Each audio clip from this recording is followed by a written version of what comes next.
Before I get into today's episode, I want to talk to you about something that happened to me just yesterday. I woke up at 4 a.m, completely troubled because I'd lost my temper with my granddaughter the day before.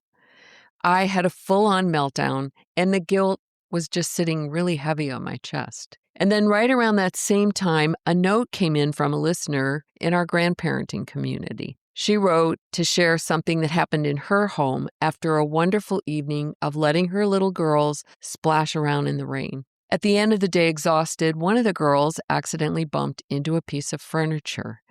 And instead of comforting her right away, this sweet grandmother just lost it. She blew up way out of proportion, felt massive guilt, and immediately prayed for patience and apologized to her girls. When I read her message, I thought to myself, thank God I'm not the only one, because it reminded me we are not alone in this. Raising young children in our 60s and 70s is a blessing, yes, but let's be honest, it's not an easy job. Fatigue is real, impatience happens, and none of us are doing this perfectly. But here's what I want all of us to remember today. Shortcomings are teachable moments.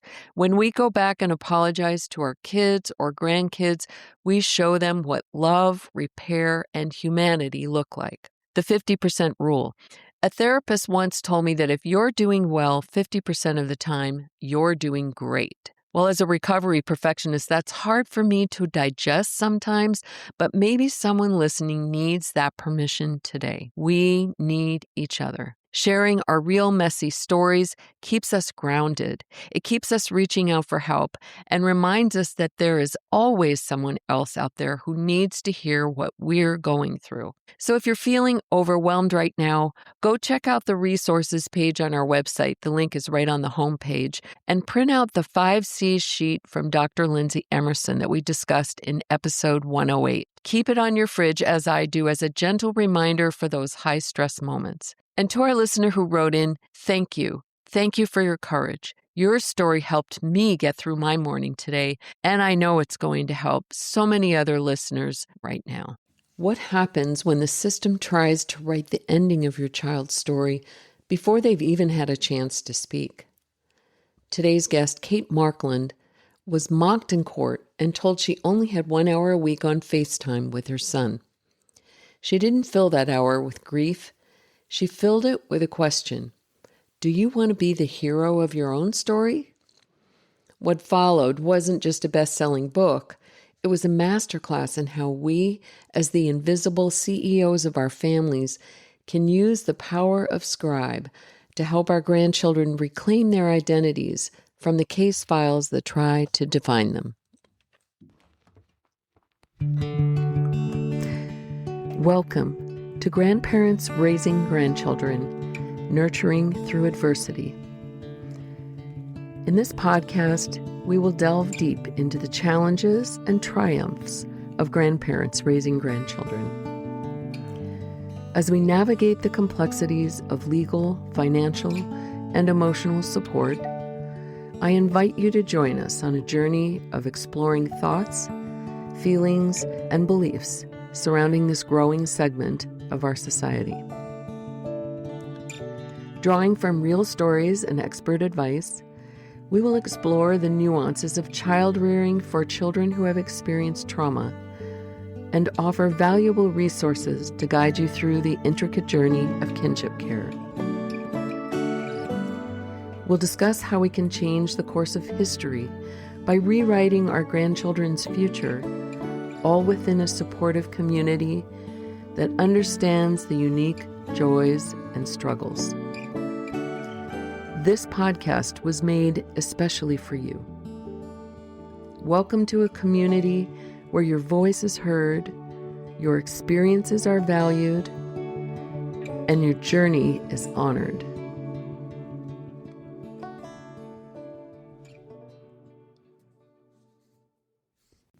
My grandchildren carry a backpack of labels.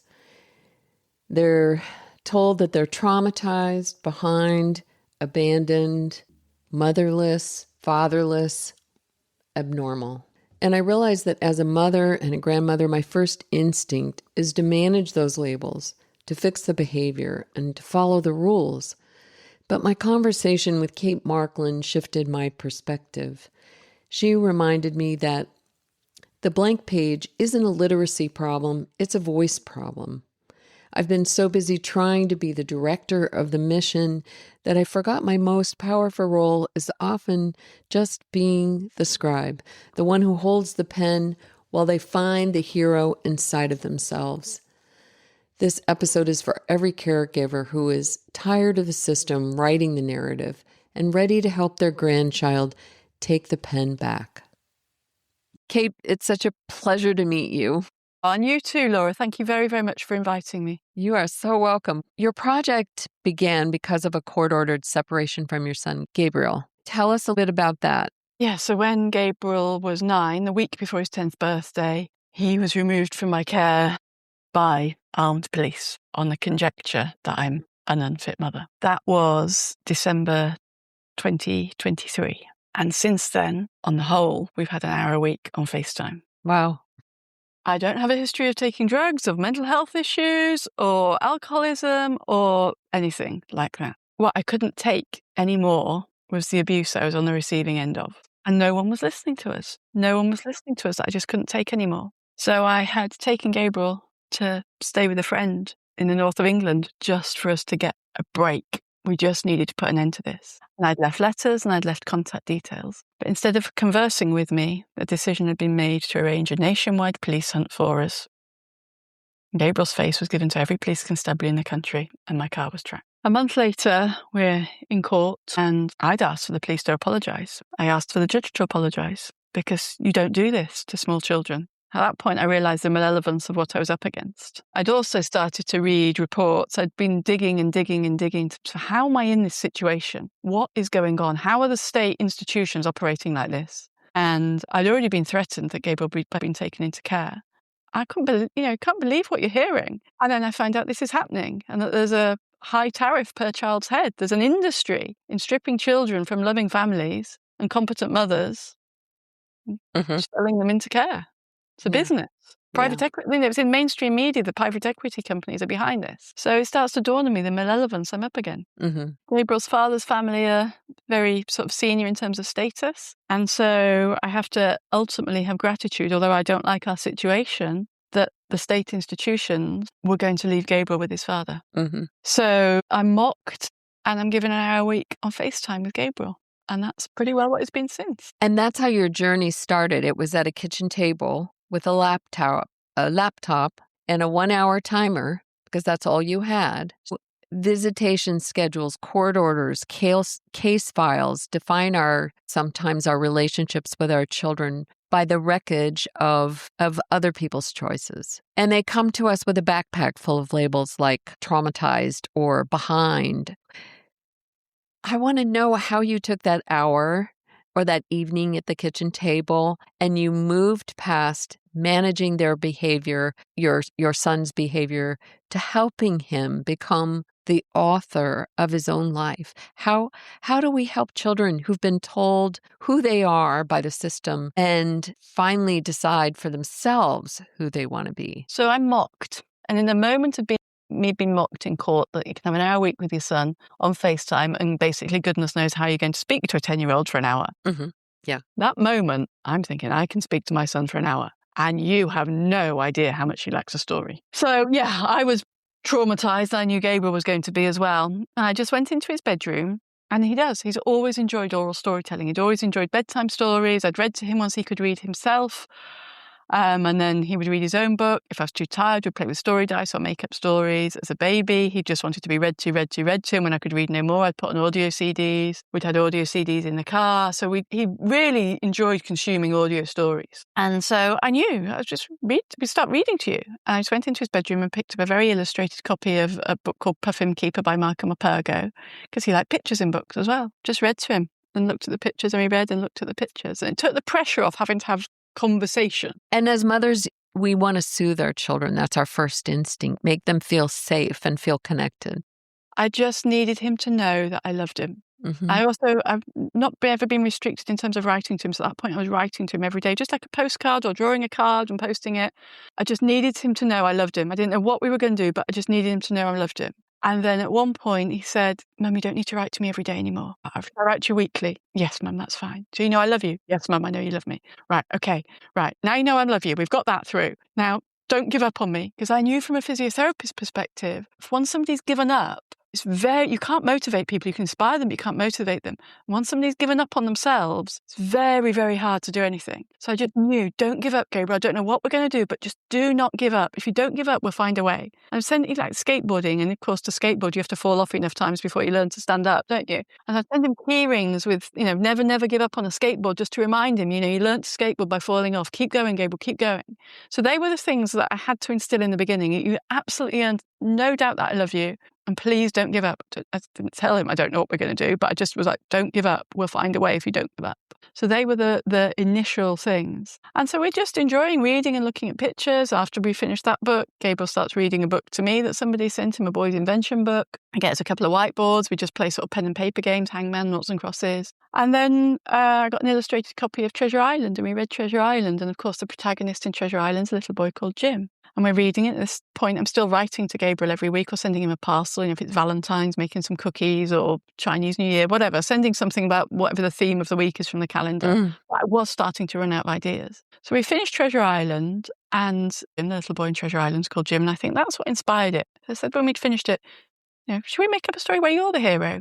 And instantly he said yes. Instantly. I want to defeat a sea monster. He starts telling me what he wants to happen. So I just start scribbling it down. In 20 odd years as a physiotherapist, you never write a paragraph. You just capture notes. So I scribble down literally on a piece of paper. And I'm sat at the kitchen table, and I literally just scribble down what he's telling me about what he wants to do in his story. And then I'm having the idea, well, I can type this up in the week and extend it a bit, just like I would do at bedtime. And then I can post it to you, and I post you a folder, and bit by bit, like Dickens, we can have your story can evolve. That was the plan.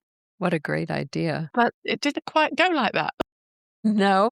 So how did it go? I add I type it up in the week and add my extensions to it, and then I read it back to him, and he adds his edits. And we start messing around with some pictures on AI art, and he chooses which pictures he wants to illustrate his book, because, again, pictures are so important to him. About 8 weeks of doing this, we've got 6 short stories. My desktop is just a mess.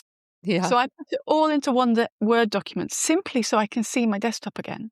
And I flip it around. Mum, it's a book. Yeah, Yeah, of right, course. Gabriel. Well, I'm like, yeah, right. I'm thinking, I get 2 printed. I'll take it to Locust Printers, one for you and one for Granny and Grandad. Mum, it's a book. It's a book. Okay, because we're in the situation we are, I can't say no. I was like, okay, well, I've got to explore this. Encouragement. Yeah, I've got to explore this. Because I was very aware of exactly what you're saying there, Laura, that I had to empower Gabriel. And I guess all those years as a physiotherapist, empowerment was the thing. You can't fix somebody. Yeah. They've got to you've got to help them heal. Yes. You facilitate their healing.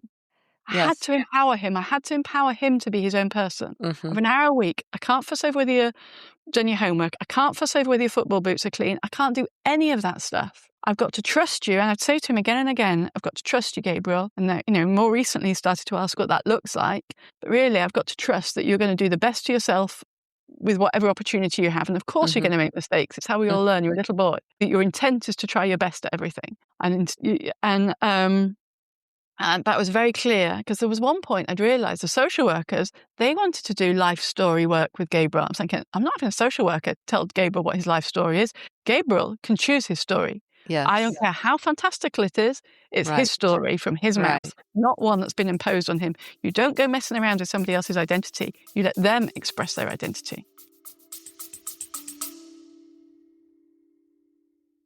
When we look at the child welfare system today, it's clear that the framework we've inherited is completely outdated. We keep trying to fix programs, but what if the problem isn't just funding or execution? What if the problem is how we frame the issues in the first place? Ali Caliendo, founder of the Kinship Policy Lab, recently put our exact ache into words. She reminded us that the questions we ask determine the policies we write, the data we collect, and the outcomes we pursue. When you look at current policy through the eyes of the families actually living it, the cracks in the system are impossible to ignore. Prevention versus trauma. The system calls kinship care prevention because it keeps kids out of a stranger's home. But family separation still happened. We didn't prevent trauma. The family just absorbed it. Celebration versus reality. Systems celebrate lower foster care numbers, but too often those numbers just mean the state handed children to a grandmother and walked away, saving public dollars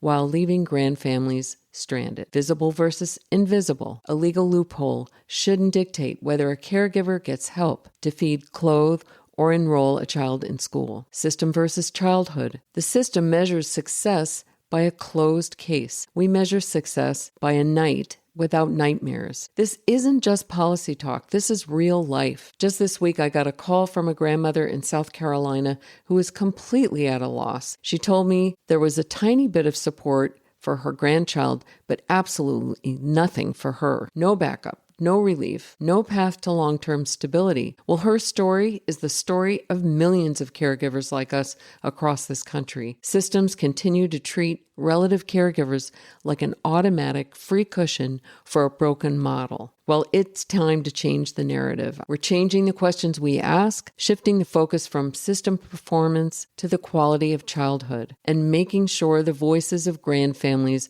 are heard at every level. More powerful, necessary conversations like this are coming up on this podcast in 2027. We're more than a safety net. We are the solution. I hope you'll subscribe now, share this podcast, and stay tuned as we bring these vital stories to light. And in reading a little bit about the work you do, when a child is in survival mode, the Broca's area, the brain speech center, can go quiet.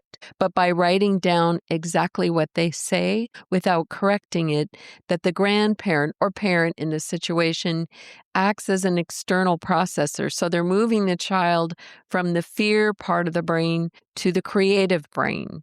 You're just allowing one this is all in hindsight. Mm-hmm. I mean, really, I was just innate. Gabriel was telling me a story. I was capturing Yes. it because it was a good thing for us to do. Right. In hindsight, yes, I'd applied exactly That's what I you were did. doing physically, Yeah, on a physical level. one executive function at a time. Mm-hmm. So nobody goes into a clinic with their story. 5,000 people come through my clinic doors or something like that. One person I can think of had written their story down. Everybody else comes to orate it. And it's lumpy, bumpy, and it's messy, but you ask open questions and you close down when you need to. You clarify with a verbal handshake if you've understood. And so that's what we were doing, but it was one executive function. So Gabriel I want to defeat a sea monster, Mum. Well, what does a sea monster look like? And he starts to describe it. What's it called? Oh, I don't know. So during the week, I either think of some ideas of sea monster sounding names, present them back to him, and then I can't remember if he actually chose one that I suggested or made up his own one, but you're helping, you're the facilitator. You're not the director, not the manager, you're the facilitator of their voice. So the tell me more technique is one of the great things that we can do when we're listening to them, right? Yeah, exactly. So when we started to take this into, tell me more, clarify, tell me more. So when we started to take this into schools, we did exactly the same. One child was a storyteller, so the only executive function they've got at that point in time is to express their imagination. The other is going to capture it. The scribe is just going to capture. And they understand this because they've learned about it and they've learned about the Egyptians, something like that. They get the gist of what a scribe is, but they're not trying to write sentences or paragraphs. They're just capturing the ideas. But the scribe is also, tell me more. Hang on, exactly what colour were your cat's eyes? Seeking that little bit of detail. Yes. So the storyteller's telling it, but the scribe is capturing it, but also then helping up level it so that they've got the clarity. And then it's ready to be written. And we're seeing children that have got all sorts of labels putting their hand up in class, then wanting to come and tell their story. They've been able to get it out without fear of judgment, without fear of being wrong. Eventually, you ended up with a story. Tell us a little bit more about StoryQuest. So I start speaking about the book, friends nudge and encourage and cajole and, all of that. Mm-hmm. And a very dear friend said to me, you're coming to speak at my networking thing about that book. And that would have been about 18 months ago. And I got through it just without tears. And the thing I kept getting asked was, how did you do it? What was the process? I'm like, well, what else do you mean, what's the process? What do you mean? I couldn't understand. And I was getting asked this by teachers, parents, grandparents. A retired social worker asked me, how do you guys not know? You work with kids. How do you not? And about the fifth time of asking, it dawned on me that exactly what I'd done was what I'd done for 20 years as a physio. If there was a process, that was what the process is. Very, very dear family friend was a retired teacher and school inspector in Bradford, a town in the north of England. And her big thing had been creative writing. So she come do a workshop. There's very little work. One child's imagination inspiring another child. So we're going to do the first workshop. children go into pairs, storyteller, scribe. They love it. They're unleashed. The Yeah. teachers can't believe what they're seeing. And like I say, they're Yes. telling us that this child doesn't speak because we haven't got the educational bias. So we don't know that little Johnny in the corner never speaks in class because we don't know that he's autistic. And we don't know. We haven't got educational bias. Yeah. So children were absolutely loving the opportunity to be creators rather than consumers. And by breaking it down, removing barriers so they don't have that fear of the blank page where the chances of going wrong as soon as you make a mark on the paper are higher than the chances of being right, we get rid of that barrier. They can only be right because it's their story. They simply cannot be wrong. And then we'd find by the afternoon, they're asking us, they're chomping at the bit. Can I write my story? Can I write my story? Then they're asking us how to spell. I'm the last person on the planet who should be asking how to spell a word. But they're so proud of it that they want it to be correct. They want to do a good job because it's their story and there's nothing more meaningful to them. Well, and I think children are inspired by what they can connect with. I do have a daughter who's dyslexic or my granddaughter is dyslexic. They call us mom and dad as well as grandpa and grandma. And she struggles with learning a lot. But if there's passion and she feels connected to what she's learning, she learns incredibly differently. And I don't think that that's different for anyone, maybe more so for her because of her disability, but definitely passion drives us all, right? To do a better job or want to do a better job at whatever it is that we're doing. It's purposeful to us. It's purposeful to us. And one of the things that was really interesting that Gabriel and I both didn't actually realize we were doing, he had a sidekick in the stories, which then all the children, when we do the workshops, have a sidekick. His sidekick was a platypus, which was his favourite cuddly toy. And this platypus was charged with can-do spirit. When we wrote about Platty in the book, so Platty gets a cape and he's a bit like, Robin to Gabriel's Batman. But we hadn't realised that we'd written Platty as if he was mute. We just hadn't clocked. And it was somebody else that later reflected back to us. Because, of course, in our reality, Platty is a cuddly toy. But we'd written all of this expression about Platty and Platty's character without giving him a voice. And we had not clocked we were doing that. It was somebody later that said to us, do you realise Platty's mute? We're like, no, because in our world, he's a cuddly toy, but he's Platty. He's got a personality. Yeah. There's all kinds of curious things that come out if you just have no rules, don't worry about applying logic, and just let the child express themselves. And you're collaborating with them. You're co-creating. Gabriel and I certainly co-created, and the children in the class sometimes co-create. But it's their story. You're the facilitator ultimately. It's their story, and they cannot be wrong. And forget about logic. I mean, one example was in the last story in the first book. They go swimming around the world with a blue whale, and they end up in Tokyo Harbour. And Grandad really fussed. Would a blue whale fit in Tokyo Harbour? Doesn't matter. This is not about logic. Yes, this is not about logic. Anything goes. Anything goes. But if we were to apply that in our real lives, the world would probably be a much better place anyway. Yeah. And everything is possible, correct? Yeah, exactly. Anything is possible. Another example was in the second book. The second book, instead of a series of short stories, is one robust story. Gabriel was a lot more confident. And this is the other thing. You keep practicing this, you'll see your child's story gets a lot more confident. So can we bring a dodo back to life? And the plot's essentially around the world in 80 days, visiting various endangered animals to see what wisdom they've got. And he's telling me the concept. I'm thinking, whoa. I've got to sort of organise this. I'm not that experienced an author to do this on the hoof. And we start off going from the UK to Alaska to visit the sea otters. So I send Gabriel in the post a sheet of various different modes of transport to inspire how we're going to get to Alaska. Boat, plane, whatever. It's obvious, Mum. We're going in a portal. Silly me forgetting that. In a portal. Exactly. But I've never read fantasy fiction, so I have to ask everything with total curiosity. Yes. What does a portal look like? How does it work? Well, it's operated by the tide, Mum. What is it? Tell me more. Because I'm completely clueless about it. I love it. How can we? I've got to be able to read this book. Can it be ordered on Amazon? Yes, they can be. The series is called The Adventures of Gabriel, and if you search the name Kate Markland as an author, you'll find them. But yeah, there's 2 books on there. And the third one's being written at the minute. How wonderful. What a wonderful mother you are, Kate. Well, it just becomes, it's what you're forced to do out of constraint. It's like, for the love of your child and to ensure that they get to self-determine their life and it's not determined by professionals who have self-interest, and there's endless documented reports about the harms that are done and how the institutions protect themselves rather than protect the child. And you're thinking, that's not the narrative my child is having. I'm going to do everything I can to make sure they have the opportunity to self-determine their life. And I think one of the other things I've really learned throughout this is that fiction gives you an opportunity to have all kinds of conversations about different emotions and difficult subjects that you perhaps wouldn't have in reality. And the more the stories are developed, the more emotions come into the characters, the more the opportunities come up. And then it also gives opportunity to test out lots of different philosophies, because if they can't be wrong, they can face different problems and test out how they're going to resolve it. So there's one example where they're in the jungle and they meet a panda who's a bit like a martial arts panda, and like a sensei, and I'm asking Gabriel, I'm struggling to understand quite what he's communicating. Then it dawned on me, Gabriel, what was the number one lesson you ever learned from your martial arts teacher? That's the solution to this, to that situation. Actually, you've already got the solution. I've just got to help you express it. But there was sort of a bit of a muddle for a while in terms of how they were going to get through this phase in the jungle. And it's that experience of being able to solve problems and overcome challenges and find clarity in your thinking that will set them up for adulthood. Because they'll practice their philosophy, which will then determine the decisions they make, the actions they take, and the results they get. But back to that sort of emotional processing, what I think's been very interesting is Gabriel started now on our FaceTime calls just a couple of times, really asking me some quite big questions.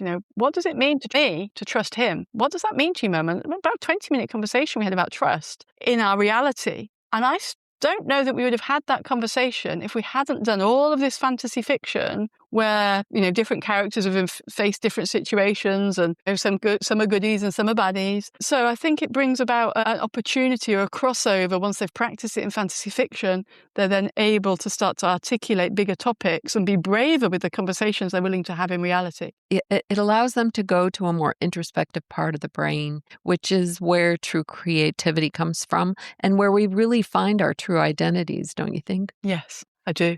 And I think that's a lot of what this is about. And also for adults as well. It's like we get so many tags and labels stuck to us. And one of the first parts of this is determining the child, determining the character, determining their attributes and who they want to be in their story, and stripping away the tags and labels. It's about, who are you? And if you want to be a shark boy, you can be a shark boy. You want to be a Pegasus, Yes. you can be a Pegasus. Yes. But and what's then great about you as a Pegasus? Because that really is them sort of appreciating their natural attributes as well, and self-determination rather than identity being imposed. And as you said, what a wonderful example of how good things can come from a challenging situation, and that's what you're teaching your son. Yeah, never ever give up and you'll find a solution. Yeah, it is.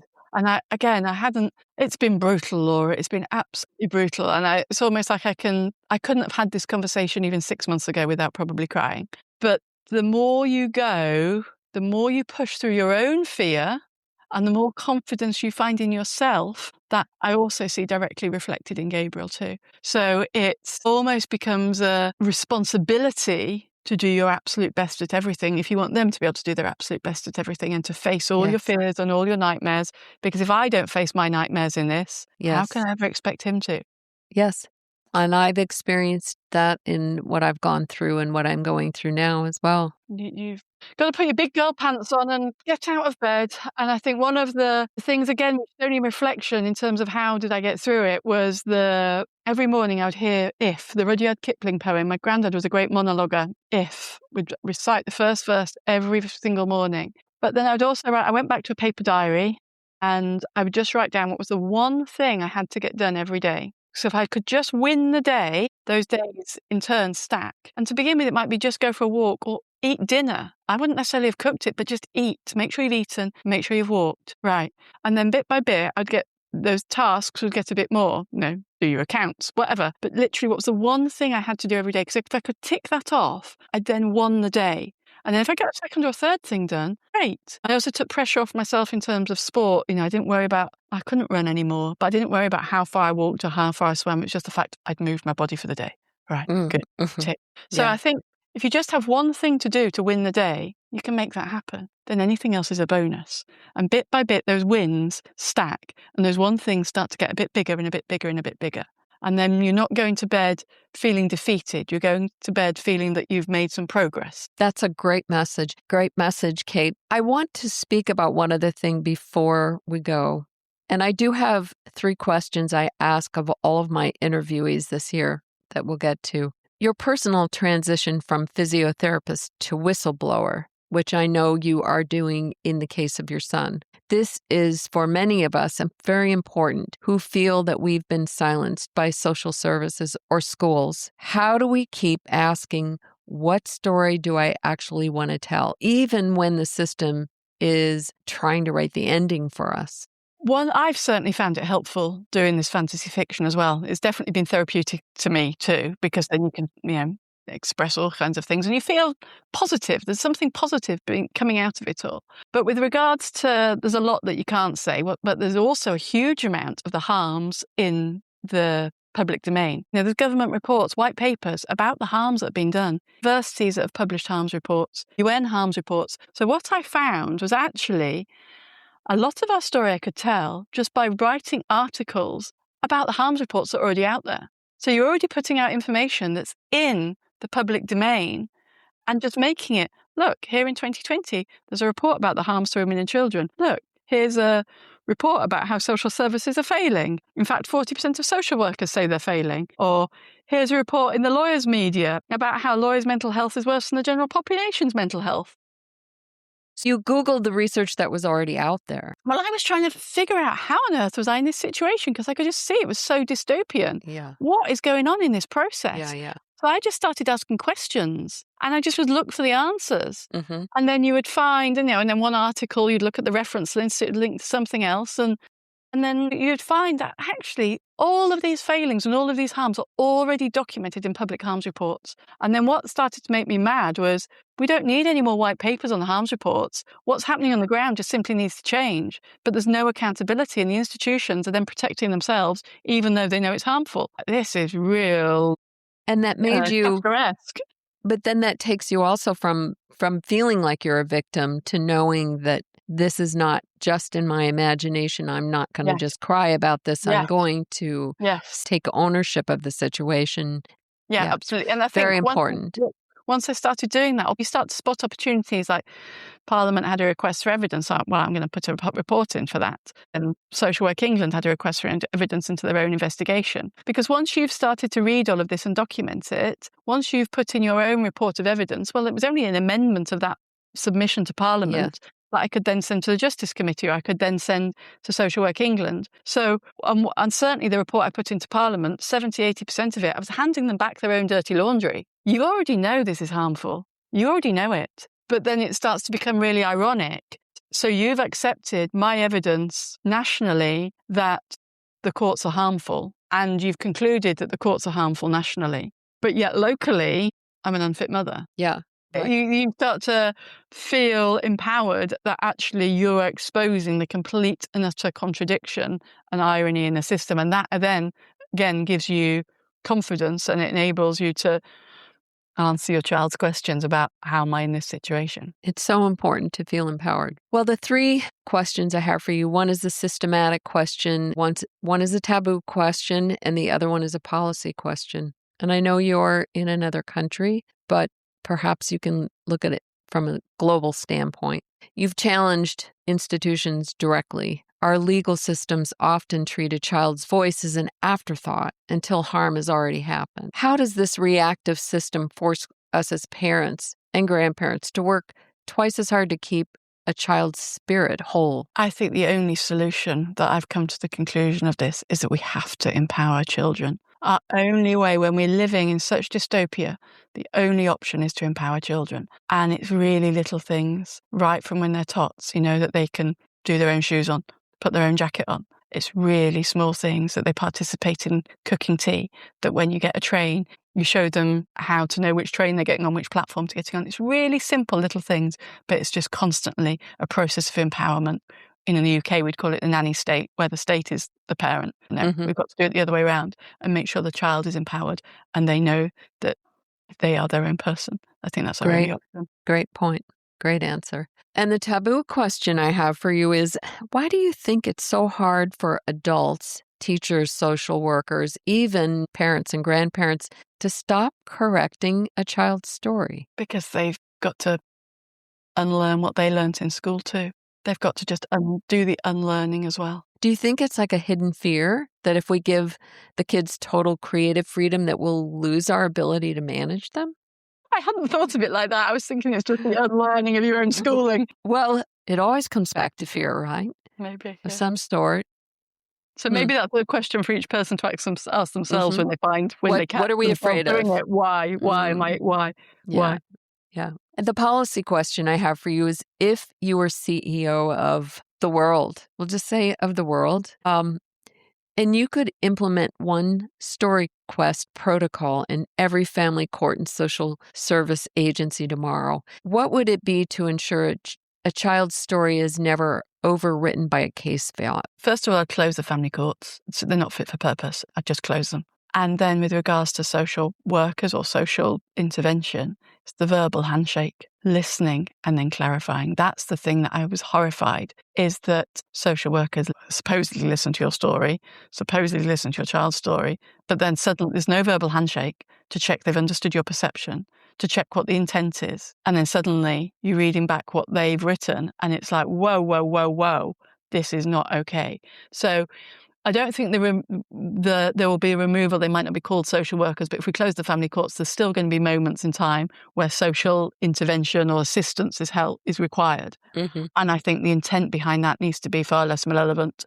And I think the intent behind that needs to be to help and to understand. And one of the simplest ways to start moving that process forwards is making sure there's a verbal handshake after every single conversation. Do I understand that correctly? This is what I've heard. So there's a constant chance for edit. Great point. Well, Kate, it's been such a pleasure meeting you and speaking with you today. I can't wait to read the books and share them with my children. I think what you're doing is great, and I support you in every way I can. Thank you ever so much for having me, Laura, and thank you for the bold questions as well. You're welcome. Kate spoke about the verbal handshake, the act of listening and clarifying without correcting. Ask yourself today, when your grandchild speaks, are you listening to manage their behavior, or are you listening to hear their story?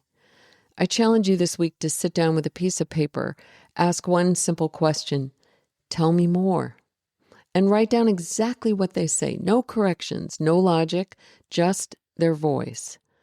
What would happen if you stopped being the manager of their trauma and started being the scribe of their triumph?